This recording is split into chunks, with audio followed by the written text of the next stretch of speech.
Olá, você que trabalha no comércio. Estamos aqui hoje com Ana Georgina Dias, que é supervisora técnica do DIEESE, para falar sobre a aprovação da reforma trabalhista. Esta reforma que foi aprovada nas vésperas do Dia Nacional de Greve e Paralisações, no dia 26 de abril. Tudo bem, Georgina? Tudo Quais bom. serão os impactos dessa reforma na vida dos trabalhadores? Bom, felizmente, a gente precisa começar dizendo que foi aprovado para que ela seja votada em regime de urgência.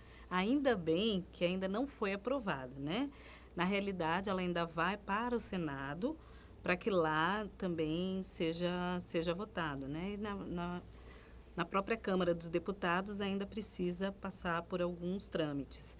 Mas os impactos para os trabalhadores, uma vez que essas medidas sejam aprovadas, eles serão muito grandes e serão impactos em todas as nossas formas de se relacionar com os nossos empregadores, né? A gente tem proposições de medidas desde a questão da jornada de trabalho até mesmo a própria questão relativa à saúde, por exemplo, da trabalhadora gestante, que, uma vez permitido pelo seu médico, poderá trabalhar em lugares insalubres. Isso para a gente ver a gama de coisas que essa reforma ela mexe. É preciso dizer que, na realidade, quase mais de 100 artigos da CLT são passíveis de serem flexibilizados com essa reforma, né? Não é que a CLT ela deixe de existir ou ela seja aniquilada, mas com a sua flexibilização em pontos extremamente importantes para os trabalhadores, significa dizer que nós podemos ter alguns prejuízos muito sérios. Georgina, inclusive, né, um dos pontos desta reforma é a prevalência, né, do negociado sobre o legislado. Isso. Então, se já sabemos que nós sabemos que é muito complicado hoje essa questão da garantia dos direitos dos trabalhadores. Isso. Então, quais são os principais riscos aí desse ponto dessa reforma? Isso, sua colocação é extremamente interessante pelo seguinte, porque só esse ponto de permitir que os acordos coletivos e as convenções coletivas se sobreponham à lei, ou seja, aquilo que foi acordado pode valer acima do que é legal. Isso já significa uma grande possibilidade de flexibilização, né? Embora existam alguns pontos em que a reforma diga que não pode ser mexidos, mas a gente sabe que as negociações, como você bem lembrou, com toda a nossa proteção da CLT, ela já é complicada. Elas já são complicadas as negociações, então você tendo a possibilidade de flexibilizar pontos e a gente precisa destacar, principalmente no momento de atividade econômica muito ruim, como a gente está vivendo agora, um momento de desemprego em alta e um momento em que as pessoas ficam extremamente temerosas, as que ainda não perderam seus empregos, de perderem. Então, assim, a gente vai deslocar o centro das negociações, que é para as conquistas dos trabalhadores, né? Normalmente, a gente, todos os anos, vai para as negociações para tentar melhorar aquilo que nós temos como trabalhadores. A partir dessa reforma, com essa possibilidade do negociado sobre o legislado, nós vamos tentar manter, assegurar aquilo que a gente já conquistou. Então, a possibilidade de conquista, ela também se reduz muito. E a possibilidade de perda, ela ganha muito.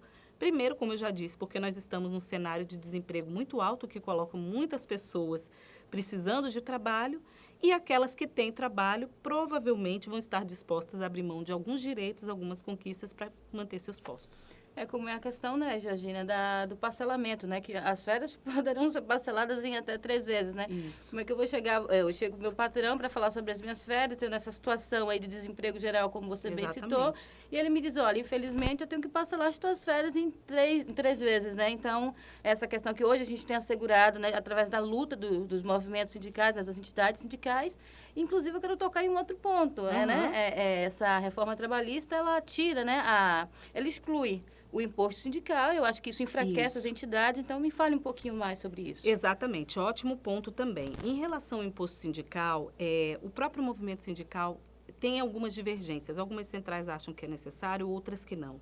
Mas mesmo as centrais que são contra, teoricamente, a cobrança de um imposto sindical, elas propõem, no lugar do imposto sindical, outras formas de contribuição dos trabalhadores com a luta das entidades sindicais, né? É preciso a gente lembrar que para você fazer a negociação, para você manter uma estrutura de sindicato, para você contratar os profissionais que fazem assessoria a esses sindicatos, até para entrar em greve, né, para se mobilizar, os sindicatos, as entidades sindicais precisam de recursos. Então, simplesmente, quando você diz assim, olha, não vai ser extinto, mas vai ser facultativo. A gente sabe, pela taxa baixa de sindicalização que nós temos no Brasil, por exemplo, que é em torno de 18% dos trabalhadores só são sindicalizados, a gente sabe que de livre e espontânea vontade, muito poucos trabalhadores vão querer contribuir. E, no entanto, a gente precisa lembrar que tudo que os sindicatos conseguem, todas as conquistas, seja no acordo coletivo, ou seja em leis maiores para os trabalhadores, não se exclui nenhum. Não se excluem os não sindicalizados. Então, de alguma maneira, você retirar o imposto e não criar uma outra forma de financiamento é uma forma branca de você enfraquecer a luta dos trabalhadores, porque a gente sabe que sem recurso fica muito difícil fazer esse enfrentamento. Com certeza.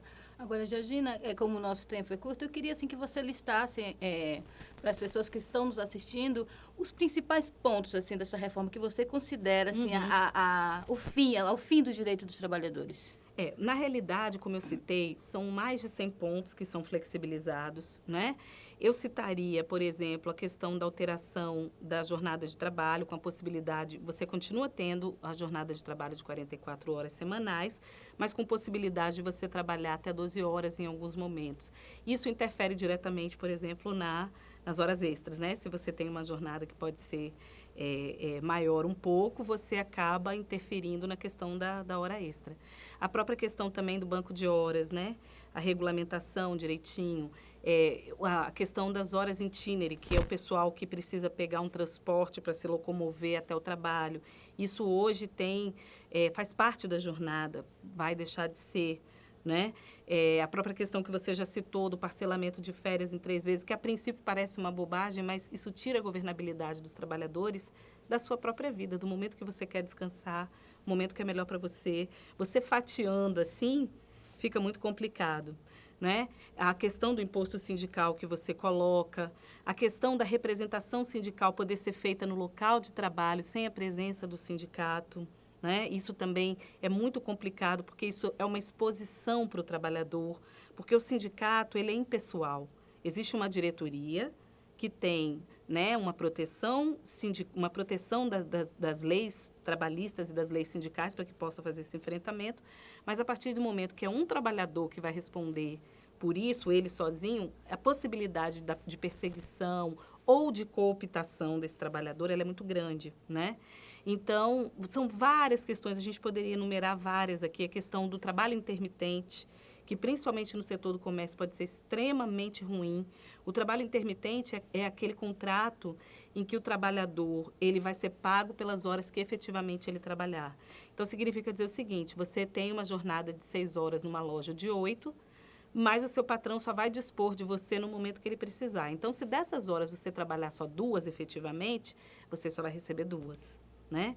Então, isso significa que você tem uma flexibilização enorme, né? A própria questão do trabalho em tempo parcial, o trabalho temporário que foi alongado muito, e no comércio, novamente, isso pode ter um peso enorme, já que já é um setor que tem uma grande rotatividade, ou seja, um setor em que as pessoas já permanecem pouco tempo nos postos. Você tendo regulamentado esse trabalho temporário, né? Você pode ter um incentivo a isso. Então, de fato, para os trabalhadores, isso significa um grande risco de retrocessos. Gravíssimos, né, Georgina? Inclusive, para a gente concluir, ainda há até a possibilidade, né, de redução do horário de descanso, né? Isso. Eu falei de várias coisas importantes e essa, sem sombra de dúvida, é extremamente importante. Cogita-se a redução de 1 hora para meia hora, né? Então, isso é muito complicado. Do mesmo jeito que reduz-se também o tempo de descanso entre uma jornada e outra. Por exemplo, quando o trabalhador precisa dobrar ou precisa fazer 1 hora extra, né, um turno maior, vai se reduzir também. Então, de fato, e a gente aqui está falando muito em relação à questão da proteção aos direitos, em relação até uma questão econômica, mas a gente também não sabe, por exemplo, os impactos disso na saúde dos trabalhadores, né? Com certeza. Então, e combinado, a gente não pode deixar de falar, para finalizar, que a combinação de reforma trabalhista com reforma previdenciária pode ter um efeito bastante negativo para os trabalhadores, principalmente porque a reforma da Previdência ela é baseada no mercado de trabalho para ser muito mais regular do que essa reforma trabalhista propõe. Ou seja, para você se aposentar e ter acesso às questões previdenciárias, você precisaria ter um mercado de trabalho muito mais organizado, homogêneo, né, estável do que a reforma trabalhista propõe. A reforma trabalhista propõe o contrário. Ao contrário, totalmente. Então, inclusive, Regina, eu gostaria já aqui de deixar o convite para você voltar aqui mais vezes para a gente discutir essas questões da terceirização e da reforma trabalhista. Sim, tudo bem? Estamos à disposição. Ok, hoje nós conversamos com a supervisora técnica do DIEESE, Ana Georgina Dias, que discutiu aqui conosco os principais pontos da reforma trabalhista no Brasil.